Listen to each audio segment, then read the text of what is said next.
Hello, Gemini, Sun, Moon, Rising, and Venus signs. Kamusta kayo?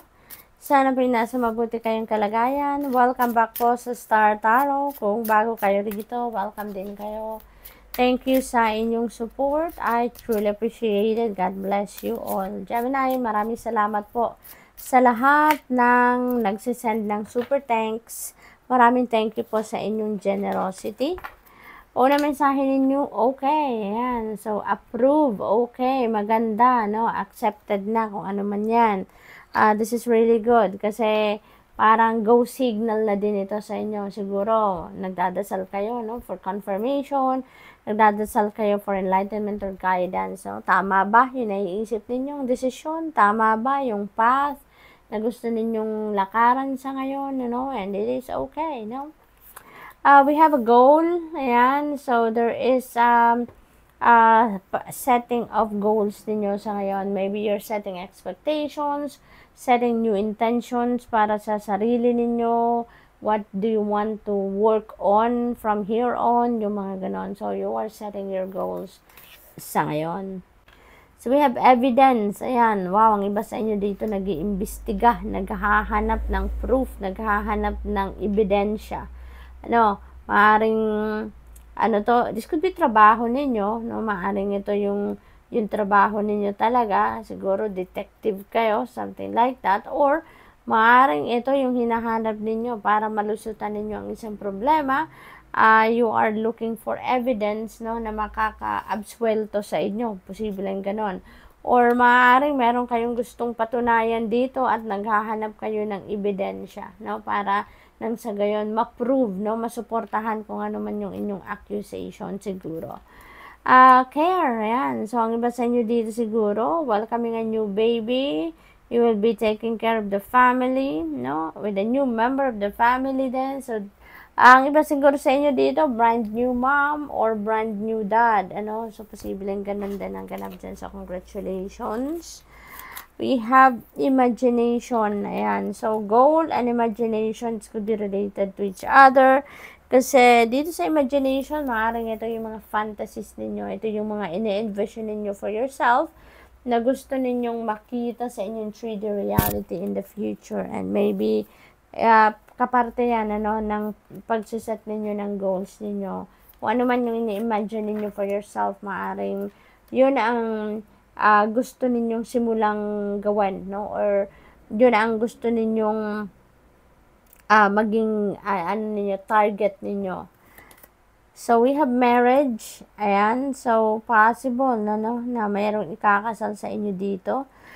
Possible din na bagong kasal lang iba sa inyo dito. Yan ang napipick up ko dyan for some of you. So, either way, congratulations, no?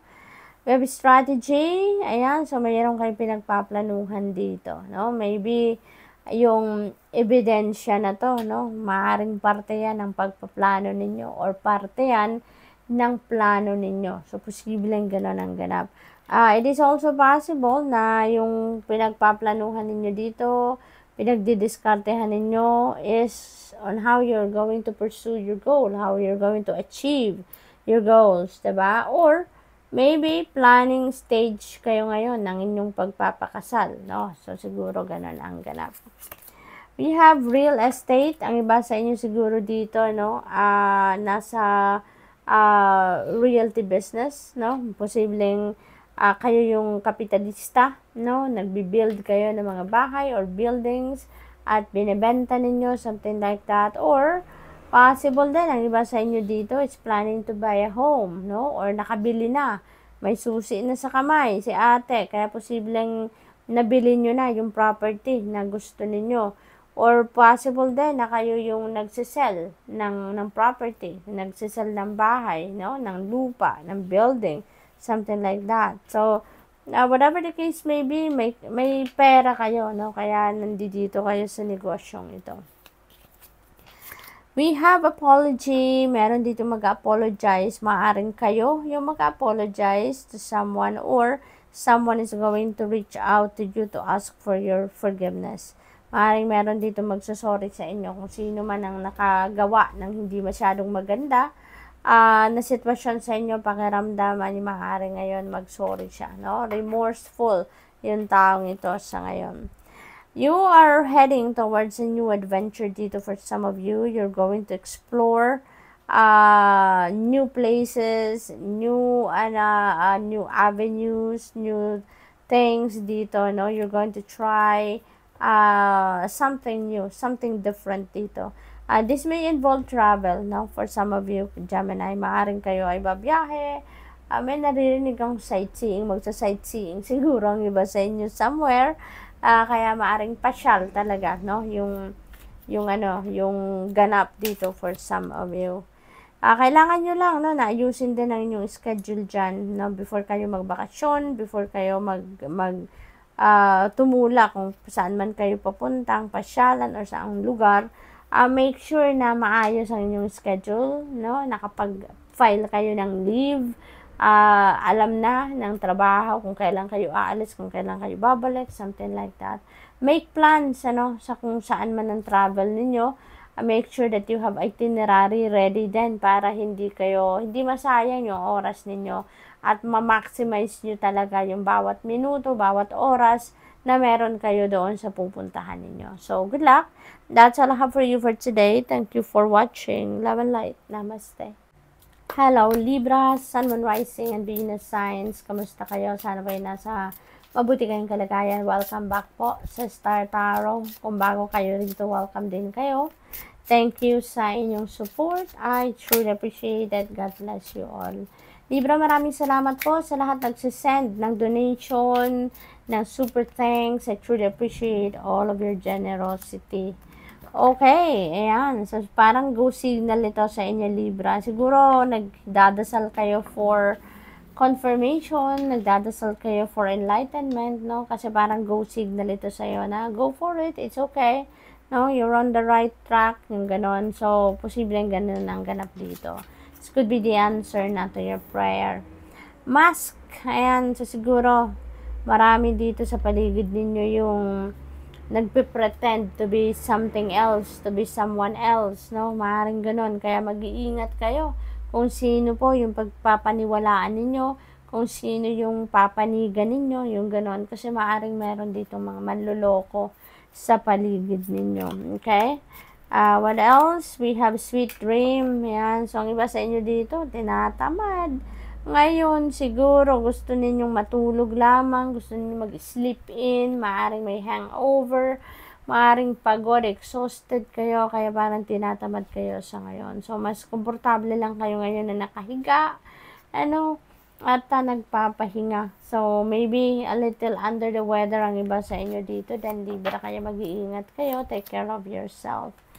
Kalma lang, ayan, so maybe that's what you're doing right now talaga, komportable lang kayong nakahiga, gusto lang ninyong i-spend yung oras ninyo sa pagpapahinga, pagtulog, ganon, at nagpapakakalma lang kayo ngayon, chillen lang ang ganap dito ni Libra, or maybe, ito yung advice sa inyo sa ngayon, na kalma lang muna kayo, no? Huwag kayong magagalit, huwag kayong sasabay sa tensyon, or wag kayong patatalo sa tensyon, or wag kayong papatalo sa mga init ng ulo ng mga taong nasa paligid niyo. So, kalma lang, find your inner peace. Ayan, if you can do meditation, at very effective yan sa pagpapakalma ng mga senses natin, no?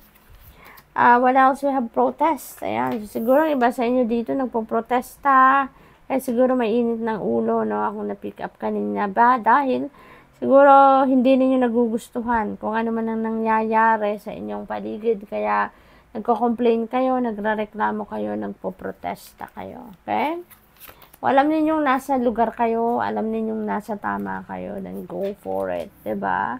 Schedule, you may need to focus on time management sa ngayon, organizing your schedule, pagplanuhan ninyong maigi yung mga gagawin ninyo, pagplanuhan ninyo maigi yung mga assignments ninyo sa trabaho, sa school, sa pamilya, mga obligasyon, responsibilidad ninyo. Make sure that you're giving that enough time, no, sa bawat schedule ninyo. Kaya ayusin muna ninyo yung inyong mga schedule dito para walang conflict, no? Para walang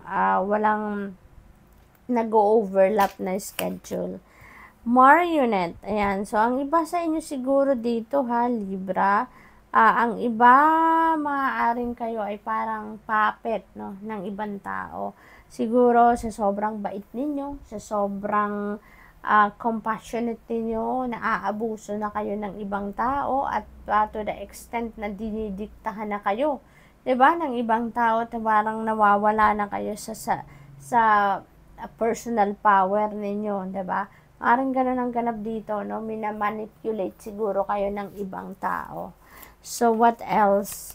We have compromise. Ayan, so siguro na nanggagaling ang iba sa inyo dito sa pag-aaway, disagreement with someone, at maaaring merong mag-step in dito, no? And will act as a mediator between you and whatever and whoever that person is na medyo hindi kayo on the same wavelength, no? You're not on the same page. At maaaring mag-resort kayo sa compromise, no? Para nang sa gayon mag-agree lang kayo sa bawat isa, magkaroon lang kayo ng reconciliation. So, you may need to come up with a compromise. We have strategy. You may need planning talaga, no? Lalo may schedule din tayo. So, posible talaga na sa dami na siguro ng commitments ninyo, sa dami ng trabaho ninyo or inaasikaso ninyo, nag-overlap na siguro yung mga schedule ninyo, no? Kaya kailangan ninyo na pagplanuhan yan. We have bully. Ayan, Libra.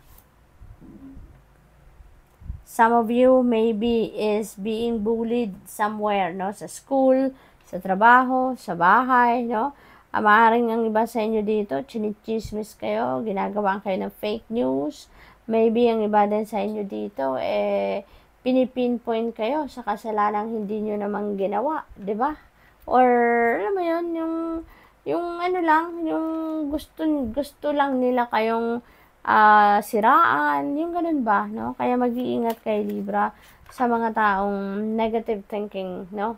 Negative thinking people, mararamdaman naman ninyo yan, no? If something off with the person, iwasan nyo na. Okay? We have profession. Maybe this is what you're focused on sa ngayon. Maaaring ito yung nandito ngayon yung oras, attention, panahon ninyo sa inyong profession. Siguro, this is what you really love to do. Kaya yun, nandoon ang heart ninyo, nandoon ang oras ninyo, no? At posible din na ito yung focus ninyo sa ngayon, kaya naggagawa kayo ng paraan kung paano ninyo mas mahone pa yung talents, skills, or gifts ninyo. So, good luck. That's all I have for you for today. Thank you for watching. Love and light. Namaste. Hello, Aquarius, Sun, Moon, Rising, and Venus signs. Kamusta kayo? Sana po nasa mabuti kayong kalagayan. Welcome back po sa Star Tarot. Kung bago kayo rito, welcome din kayo. Thank you sa inyong support. I truly appreciate it po. God bless you all. Maraming salamat din po sa mga nagsisend ng donation, sa mga nagsisend ng super thanks. Thank you for your generosity po. Pauna mensahe ninyo, isa lang ba to? Tignan niya ako nga. So, daydreaming. Yan, nagde-daydream ang iba sa inyo dito, Aquarius. And this is really good, ano? Kasi yung daydreaming, that is also one way or one tool, no? Sa manifestation ng kung ano man ang gusto ninyong makita sa buhay ninyo, ano man yung gusto ninyong ma-manifest sa buhay ninyo. Daydreaming is one tool of law of attraction. Kaya this is really good. Parang ini-imagine ninyo kung ano yung gusto ninyong mangyari sa buhay ninyo, no? Justice will definitely be served sa buhay ninyo sa ngayon. You are getting what you deserve, no? Kung anong para sa'yo, yan ang marireceive ninyo, yan ang makukuha ninyo. Balance will be back in your life as well sa ngayon, kaya mas nakangiti na siya dahil magiging in order ng muli ang buhay ninyo, no? Aquarius. Indulgence, ayan. So, siguro mag-unwind din naman kayo ngayon kasama inyong mga kaibigan, kapamilya, no? Catching up, no? Merong catching up dito na magaganap between you and your friends or kapamilya or mga kaopisina ninyo siguro. Kaya, you're just going to, have fun sa ngayon. So, which is really good. What else? We have collaboration. Ayan. So, that could be related to work, related to, negosyo. Siguro may mga, kayo ngayon, may mga partnerships na papasukin sa ngayon, business partnerships, maybe that is collaboration sa trabaho, proyekto, something like that. So, good luck to that. Schedule, ayusin po ninyo ang inyong schedule. Focus kayo. Time management is a must for you sa ngayon, Aquarius, para hindi nag-overlap na yung schedule ninyo, hindi nagkakaroon ng conflict ba, no? Kaya kailangan ninyo na i-organisa ang inyong mga errands, ang inyong schedule, yung mga obligasyon ninyo, kailan ninyo gagawin sa trabaho, sa pamilya, Promise, wow, merong, siguro marriage proposal, no? Siguro merong marriage proposal na makakukuhang iba sa inyo dito, Aquarius, congrats. Kung hindi naman marriage proposal ito, maaring someone is going to promise you something, posibleng ganon, so good luck to that. We have apology, merong magsusorry dito sa inyo, Aquarius. Maaring merong someone na nagkaroon ng pagkakamali sa inyo, may nagawang hindi masyadong maganda, hindi masyadong, alam mo yun, kaaya-aya, sa inyo in the past, at ngayon remorseful, yung taong ito umiiyak, naghihingi sa inyo ng sorry, ihingi ng inyong kapatawaran. We have good news, beautiful, merong magandang balitang parating sa inyo dito, may sorpresa, ang universe sa inyo dito, posible din na yung mag-apologize sa inyo sa big surprise para sa inyo, kasi siguro hindi ninyo sukat akalain na yung taong ito magpapakumbaba at hihingi ng sorry sa inyo, diba? There could be miraculous events then coming your way dito, kaya be ready, for anything, because anything is possible. Adventure, meron travel ang iba sa inyo dito, Aquarius. Maybe you're embarking on an adventure dito, siguro sa ibang bansa, no? Nakita ko dito, naririnig ko din parang Japan. Ang iba siguro sa inyo magta-travel pa Japan, for work, posibleng ganon, or pasyal talaga to, adventure ito. Maybe this is the place na, ito yung destination na talagang siguro minimithi ninyo or dinidream ninyo na mapuntahan, and maybe this is the time na talagang itutuloy nyo na yung travel na yan. Luck, wow, LUCK, swerte ninyo, meron kayong panalo, $10 million ang maaaring makamit ng iba sa inyo dito, kung yun ang currency sa bansa na kung saan kayo nandoon, may jackpot, so this could be lottery jackpot, maaaring panalunan ninyo dito, there is fortune, so swerte ninyo ngayon sa pera, so meron panalo kayo dito, na maaaring dumating sa inyo, panalo sa mga game of chance. So, good luck to that. Mask, mag-iingat kayo, sa mga dealings ninyo with the people around you. Kasi maaring meron ditong mga manipulative na mga tao sa paligid ninyo, manloloko, baka bilugin dito yung ulo ninyo, i-convince kayo to do something na labag sa inyong kalooban. Alam mo yun, may mga deception energy dito sa paligid niyo, kaya mag-iingat po kayo. Be careful of whom you are dealing with.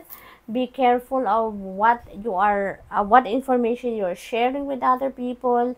Yung mga ganon, okay? So, good luck. That's all I have for you for today. Thank you for watching. Love and light. Namaste.